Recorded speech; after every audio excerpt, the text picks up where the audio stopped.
కస్తూరి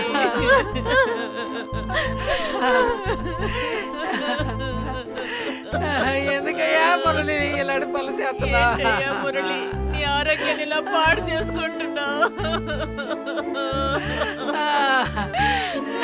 ఆరోగ్య లక్ష్మి, నన్నేం చేయమంటావు అత్తయ్య? కనీసం ఇలా చేస్తేనైనా ఆ పోలేరమ్మ మనసు కరిగి కస్తూరి జీవితానికి ఓ మంచి దారి చూపిస్తుందని నా ఆశ. మన కస్తూరికి ఒక మంచి జీవితం దక్కాలత్తయ్య. నన్ను ఏం చేయమంటావయ్యా?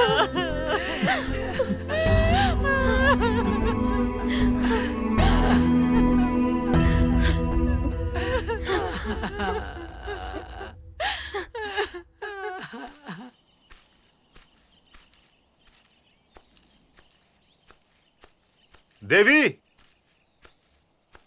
దేవి, ఏందన్నా? ఒక నిమిషం రామ్మా. ఇదో వస్తున్నా. ఈ బండోడి దగ్గర కోడి మాంసం తెచ్చాను, అన్ని ఎముకలే. అందుకే నేనే నాడు కొట్టుకెళ్ళటమ్మా అనేసాను. ఏందన్నా? నీతో ఒక నిమిషం మాట్లాడాలి. చెప్పన్నా. కస్తూరి ఎలా ఉందమ్మా? పర్వాలేదన్నయ్య, ఇంకా అరవింద్ని తలుచుకొని ఏడుస్తూ ఉంది. చూస్తేనే పాపం తన్ని అనిపిస్తుంది. ఓదార్చిద్దామని చూస్తే నన్ను శత్రువులాగే చూస్తున్నారమ్మా. కస్తూరిని దక్కించుకోవాలని కోరుకున్నాను, కానీ తనకు దక్కిన జీవితాన్ని ఎప్పుడూ నాశనం చేయాలనుకోలేదు. అది తెలుసన్నా, మీ మీద నమ్మకం ఉంది. అది మిమ్మల్ని నమ్ముతుంది. నాకు తెలిసినంత వరకు మురళియే హంతకుడు అంటున్నారు. అది చెప్తే గొడవకొస్తున్నారు. అదే నీతో చెప్దామని. అన్నా, కస్తూరి ఉన్న బాధల్లో ఏదోడు చెప్పి ఇబ్బంది పెట్టకండి. ఇదే నేను చెప్పగలను. కసాయుడు మనసు మార్చగలవా? ఎంతైనా కఠినంగా దేవి? ఉంటుంది. పోన్నా. దేవి, ఆగు దేవి.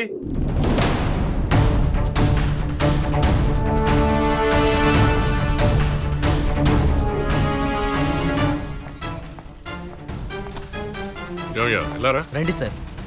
నమస్తే సార్. ఆ డాక్టర్ మర్డర్ గురించి ఏమన్నా తెలుసా? నాకేం తెలియదు సార్. ఒకే ఊళ్ళో ఉన్నారు, చచ్చిపోయాడు. ఏమీ తెలియదంటున్నా? నిజంగా నాకు తెలియదు సార్. అవును, ఆ మురళి పాండు ఎలాంటోళ్ళు? సార్, నిజానికి వాళ్ళిద్దరూ మంచి మనుషులే, కానీ వాళ్ళిద్దరికీ అస్సలు పడదు. అంతకు మించి నాకేం తెలియదు సార్. మీకేమన్నా తెలుసా అమ్మా? మాకేం తెలియదు సార్, కానీ డాక్టర్ బాబు చాలా మంచివాడు. దాచకుండా చెప్పమ్మా. దేవుడి మీద ఒట్టండి, నాకేం తెలీదు. సరే, దీని గురించి ఏ సమాచారం తెలిసినా వెంటనే మాకు ఇన్ఫార్మ్ చేయి. అట్టగండి.